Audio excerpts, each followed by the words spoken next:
زهیر صاحب وایي خوشحال بابا وایي چاته چې پېښ سي غم د خوړلو چاته چې پېښ سي غم د خوړلو یا غم د څښلو یا اغوستلو نور غمونه واړه تر شا سي که د سندرو یي که د بدلو اوس زه د کشم د سیمې تکړه شاعر او لیکوال د ده نږدې ملګری عصمت الله زهیر ته خاص کوم چې هغه راشي تاسو ته خپله لیکنه واوري. عصمت الله زهیر.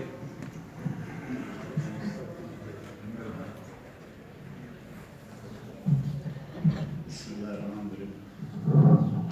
ستاسو ټولو په اجازه یو لنډه غونډې لیکنه ده یو ملنګ انقلابي علي باران. کوشش کوم لیکنه لږ غونډې سیاسي ده. د استبداد او دیکتاتوري مریتوب او غربت په خلاف یو رښتونی ملنګ انقلابي علي باران چې تر وروستیو سلګۍ د فکرونو په روښانولو او بدلولو په مبارزه کې فعاله پاتې شو. د خپلې برخې د رڼا څراغ یې په ظلمتونو کې روښان وساتلو. په اساسي او نظریاتي توګه علي باران یو مخلص طریق پسند او په مارکسیزم بلد دیانتدار خواخوږی ملګری و. ځکه د نیرو نشنلیزم سخت مخالف هم و. علي باران د جمهوري سوچ او جمهوري رویې نوم دی. څه مهال چې په افغانستان کې سور انقلاب راغلو زیات خوشحاله په دې وو چې په یو وروسته پاته بزګره ټولنه کې یو مثبت او جمهوري بدلون رامنځته شو.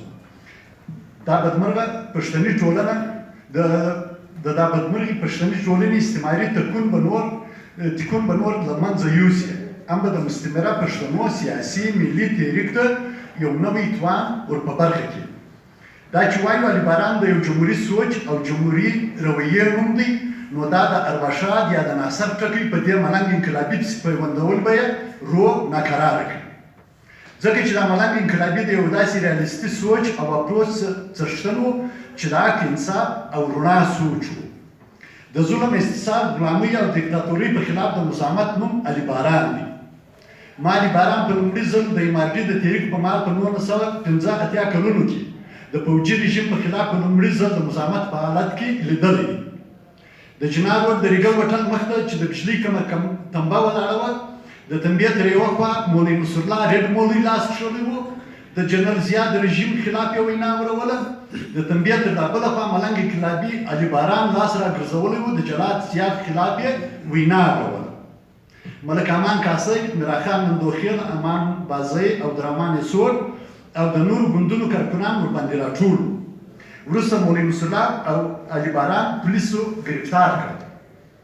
علي باران او تر هغه راوروسته زموږ تر پړاوه د پښتون قومي تحریک د مزاحمتي سیاسي دورې زېږنده یو.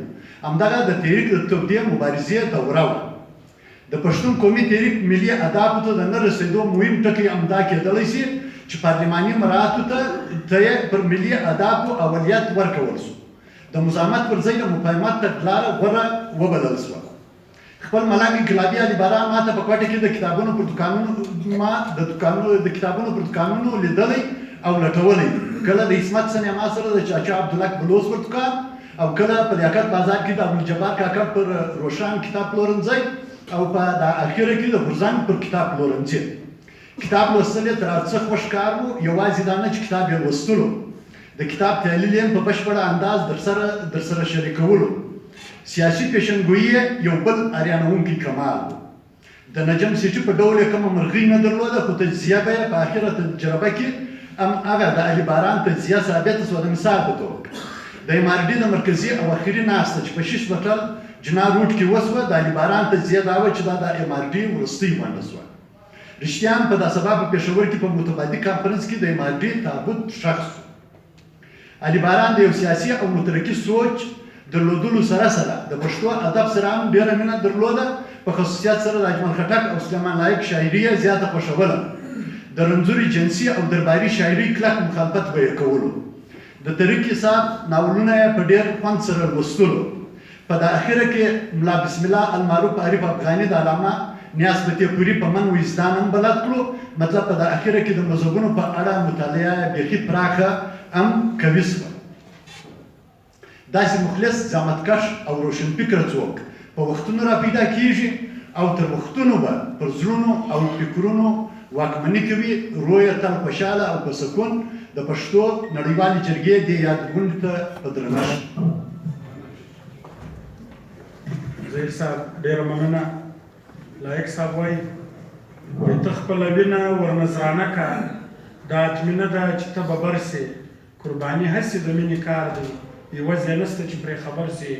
اوس زه د پښتو ادبي منظم جنرال سکرټري جعفر ودان ته خواست کوم چې تاسو ته خپله لیکنه واورئ. جعفر ودان.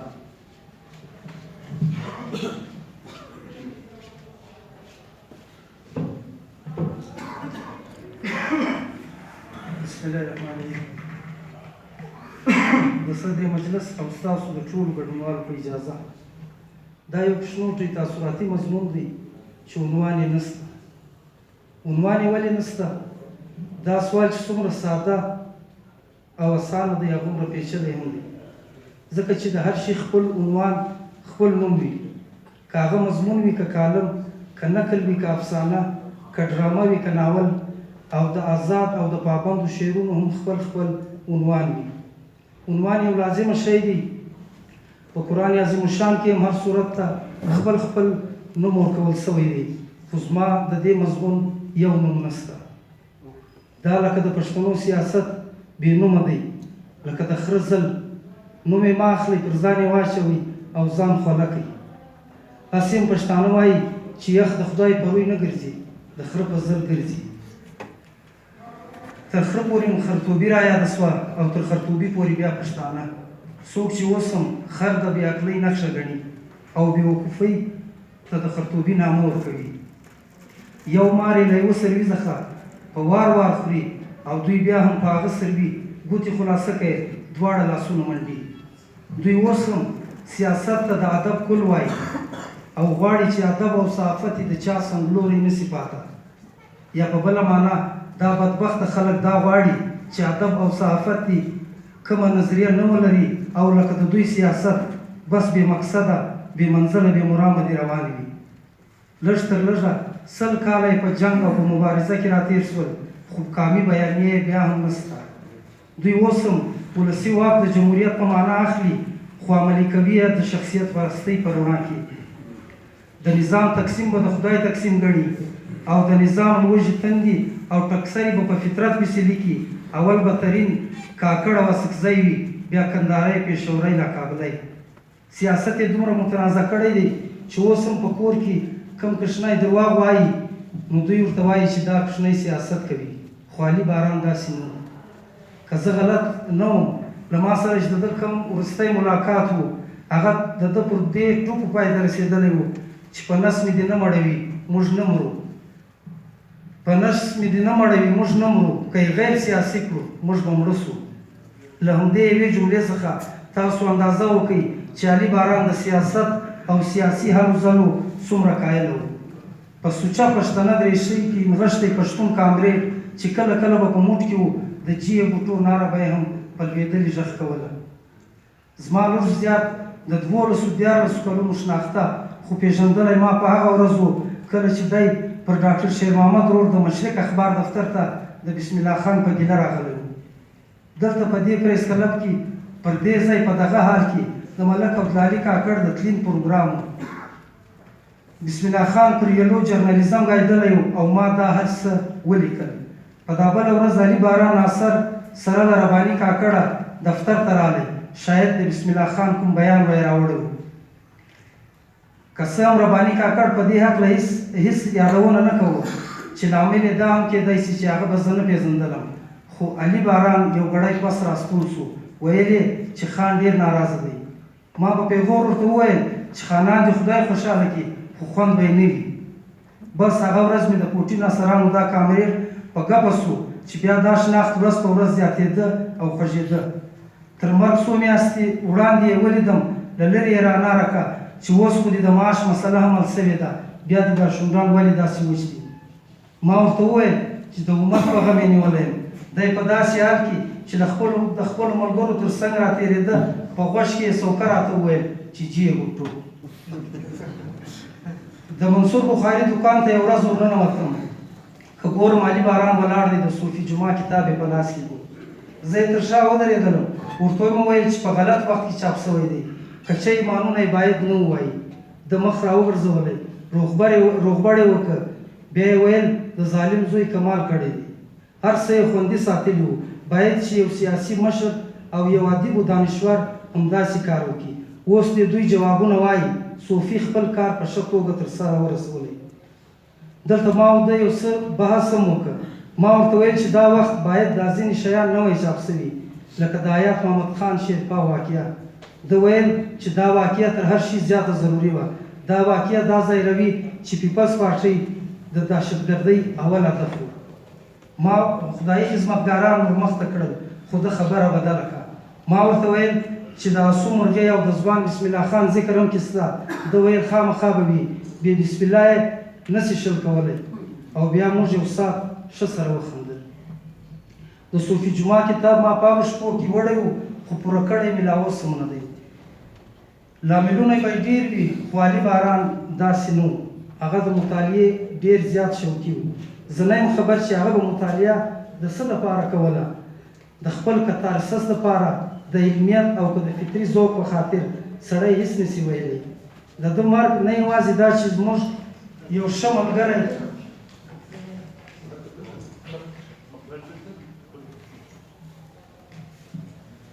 د ده مرګ نه یوازې دا چې زموږ یو ښه ملګری پښتون کامرېډ او په سیاست کې د صوفیاو د قبیل یو ښه سیاسي کارکون له منځه یوړو ورسره د ژوب پر لوی سړک بېشېدونکي دې حادثې له موږ څخه یو ښه کتاب ویونکی او یو ښه ادب دوسته سړی هم بېل کړ د هغه له سیاسي نظریاتو سره ډېر اختلاف کېدی سي ملي فکر به یې خام و خو طبقاتي شعور یې ډېر لوړ و د سرمایې په دې نړۍ کې هغه د سرمایې په هره ګټه په هر تاوان ډېر له ځایه خبر و د تیارو په دې مزل کې باد بل هر یو څراغ مړ کړي د تیارو په دې مزل کې باد بل هر یو څراغ وژني تش هغه ته لاره ښکاري چې وي زر د چا په لاس کې پر پښتو مین یو داسې مشر چې د پښتو او پښتنو هرې ناستې هر سیمینار او هرې مشاعرې ته یې ځان رساول دا ډېر خلک پښتو وایي خو زما کره له پښتو سره اشنا نه وي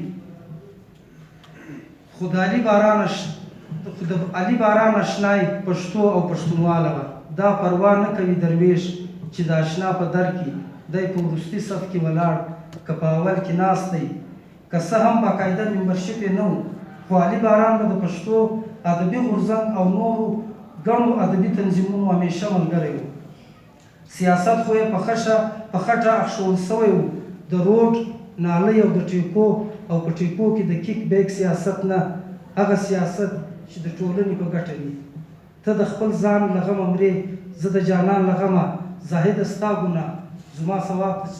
ستا ثواب زما ګناه ته چېرته رسي د علي باران طبقاتي شعور ډېر پوخ و خو دا بېله خبر ده چې د دومره اوچت طبقاتي شعور پرته هم هغه د یو داسې ګوند ملګری و له چا سره چې د بلوچستان ایالت چندانې ښې خاطرې نه لري نن یې یوم تاسیس دی او اتفاق وګورئ چې د پیپلز پارټۍ د فاونډیشن په خوشحالۍ کې نن د جمعرات دا ورځ د پیپلز پارټۍ د بلوچستان د چارو لپاره وقف کړلې شوې ده زه نه یم خبر چې د بوټو نوم اخیستونکو به نن د شالکوټ علي باران یاد کړی وي که نه هغه علي باران چې موږ یې هم په جیو بوټو امخته کړي وو کله کله به ما داسې فکر کاوه چې علي باران باید پیپلز ګوند پرېږدي او کوم کامپرست ګوند ته پیښه راوکړي خو له تېرو 2.5 کلونو څخه زه دې نتیجې ته رسېدلی یم چې علي باران ښه دی چې کامپرسته نه دی او کامپرسته ګوندونو ته یې پیښه نه ده راکړې که راغلی وای اوس به ده هم له پارلمانه منظور سوي پروټیکشن اډرانو له پارلمان څخه منظوره سوي د پروټیکشن اډرانو ملاتړ کولی او د اظهار رایې ازادي به یې تر پښو لاندې کوله د ده ګوند ښه دی یوه مشر یې د فوجي عدالتونو په فیصله د منافقت اوښکې توی کړې زموږ په مشرانو خو هغه هم نه وي پوره زموږ مشران خو دومره نابالغه دي چې هغه کښېني وایي د 2014 د عمران خان درنه ناکامه وه او موږ د ټولو جماعتونو شکرګزاره یو چې هغو دا خطر له منځه یووړ خو دوی خبر نه دي چې هغو ډېر پخوا په 2014 کې خپله نقشه ولې ده د پولیټیکل لیډرشپ د نان پولیټیکل اپروچ خدای دې سړي کړي. راسه د رحمت بارانه شار اخستی اور دی، ژوند لکه د کلي د چنار اخستی اور دی. راسئ زما اوښکې ورله یوسئ بلبلانو، سوځي درنه ښکلي لاله زار اخستی اور دی. لالي باران سره دې الله پاک احسانات وکړي او پر موږ دې هم ورحمېږي. ستاسو د ټولو د سلامتۍ او روغتیا په ډېره